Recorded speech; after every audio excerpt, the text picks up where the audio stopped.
Chapter 1: The Calm Before the Storm. Welcome, folks, to a tale of petty revenge, family loyalty, and the kind of justice that hits where it hurts the most, right in the wallet. My name's Jake. I'm 22, just finished college, and last summer, I moved back into my parents' house in a quiet little suburban neighborhood called Willow Grove. Picture it. Neat houses, white picket fences, manicured lawns, the kind of place where everybody knows everybody. It was nice, peaceful even, until the homeowners association decided we were their next target. My parents had lived there for 15 years, paid every HOA fee on time, followed every ridiculous rule. You know the type. Grass can't be more than 3 inches tall, mailboxes have to be beige, no more than 50 Christmas lights or you're a public menace. Annoying, sure, but we dealt with it. Then my mom bought herself a shiny new SUV. Bright red, gorgeous, the kind of car that screams success. Only problem. Our garage was already full. My dad's pickup truck took up most of the space, and my beat-up old hatchback barely squeezed in beside it. So, Mom started parking her SUV in the driveway. It's our driveway, on our property, what's the big deal, right? Turns out, to the HOA, it was a declaration of war. Chapter 2: The Letter That Started It All. One sunny Tuesday, everything changed. A letter showed up in our mailbox, official HOA stationery, stamped with their dumb little logo, a tree wearing a crown, because of course they think they're royalty. My mom ripped it open and read it aloud at the kitchen table. Per Section 14, Subsection B of the Willow Grove Homeowners Association bylaws, it said, no vehicles may be parked in driveways overnight. All vehicles must be stored in garages or designated street parking zones. There was a fine attached, $50 a night, and a warning that they'd tow Mom's car if we didn't comply. My mom was furious. She stormed around the kitchen, waving that letter like a battle flag. "This is our house," she shouted.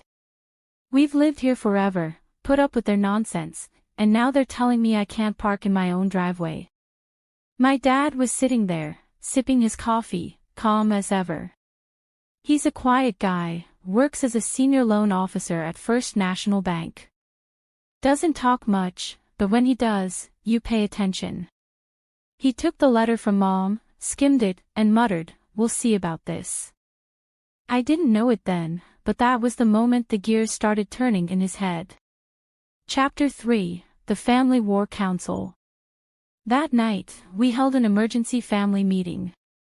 Mom was ready to go full nuclear, hire a lawyer, sue the HOA, drag them through court until they begged for mercy. I had a simpler idea: ignore the fines and dare them to tow the car. Let's see how tough they really are, you know. But Dad, he had something else in mind.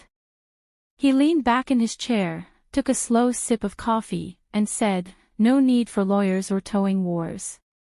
I've got something better." We all stared at him, confused. He smirked, actually smirked, and said, "Let's just say I've got some leverage at the bank." Now, here's where you need to know something about my dad. He's not just some random bank employee. He's been at First National for over 20 years, climbing the ladder to senior loan officer. He's the guy who approves the big stuff: mortgages, car loans, business loans. Willow Grove isn't cheap, and a lot of folks here bank with First National. Dad's seen their files. He knows who's got perfect credit, who's barely scraping by, and who's one missed payment from losing it all. He's like the financial puppet master of the neighborhood, and the HOA just pulled the wrong string. Chapter 4: The First Shot Fired. The next day, Mom parked her SUV in the driveway again, just to test them. She wasn't backing down, and neither were we. Sure enough, by morning, there was a $50 fine taped to the windshield. The HOA meant business. So did Dad. He went to work, sat at his desk, and pulled up the bank's client database. He started with Linda Carmichael, the HOA president, a nosy, power-tripping woman who'd once complained our dog barked too loud. Linda had a mortgage with First National. Dad checked her file. On-time payments, solid history, but she'd just applied for a home equity loan to renovate her kitchen. Expensive project, big money. Dad smiled, marked her application under review, and buried it at the bottom of his stack. Then there was Ted Grayson, the HOA treasurer. Smug guy, always strutting around in his golf polo like he's king of the cul-de-sac. Ted had a car loan for his precious BMW. Dad flagged it for a random audit, delaying the next payment cycle by a few weeks. Nothing illegal, just inconvenient. One by one, he went through the HOA board. 5 members, all with some tie to First National. He didn't deny their loans outright, that'd be too obvious. He just slowed things down, added extra hoops to jump through, made their financial lives a little more stressful. The war was on, and Dad was playing chess while they were still figuring out checkers. Chapter 5, Escalation. The fines kept coming, $50 a night, every night Mom parked in the driveway. After a week, we were up to $350. Then the HOA sent a second letter, this time threatening legal action. They weren't messing around anymore, and that's when they made their fatal mistake. They tried to tow the car. One morning, I woke up to a tow truck backing into our driveway. Mom ran outside in her bathrobe, yelling, "You touched that car, and I'll sue you into next year." The tow guy looked nervous but said, "Orders are orders." I called Dad at work, panicking. He just said, "Don't worry, Jake. I've got this." And you know what? I believed him. That afternoon, Linda Carmichael called an emergency HOA meeting. Dad decided to make an appearance. He walked in, suit and tie, carrying a briefcase, looking like he owned the place. The whole board was there, Linda, Ted, the rest of them, smirking like they'd already won. Linda launched into her speech. "Mr. Thompson, your family's in violation of our rules. Pay the fines, move the car, or we'll escalate this." Dad didn't say a word. He just opened his briefcase, pulled out a stack of papers, and slid them across the table. Chapter 6, The Checkmate. "What's this?" Linda asked, peering at the documents. Dad leaned back and said, "Those are your loan applications. Yours, Ted's, Susan's, all of them. Funny thing about banking, things can get held up. Audits, reviews, compliance checks. Could take weeks. Months, even." The room went silent. Ted's face turned red. Linda stammered, "Are you threatening us?" Dad shrugged. "Not a threat.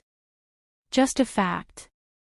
You mess with my family, I mess with your money." For a minute, nobody spoke. Then Linda tried to bluff. "We'll go to another bank," she said. Dad laughed, actually laughed. "Go ahead," he said. "But I've got friends at every major lender in this county. Word gets around." That was it. Game over. The HOA didn't know what hit them. They backed off, canceled the fines, dropped the towing threats, even rewrote the driveway rule at the next meeting. Mom's SUV stayed right where it was, gleaming in the driveway like a victory flag. Chapter 7, The Aftermath. But Dad didn't stop there. Over the next few months, Linda's kitchen reno got delayed. Her loan approval finally came through, but way too late for her contractor's schedule. Ted's BMW payments got so tangled up he had to refinance at a worse rate. The HOA board started avoiding us like we were radioactive. Word spread through Willow Grove, "Don't mess with the Thompsons." We'd won, and they knew it. So that's the story of how an overzealous HOA tried to ban us from our own driveway, and how my dad, the quiet banker with a steel backbone, banned their loans right back.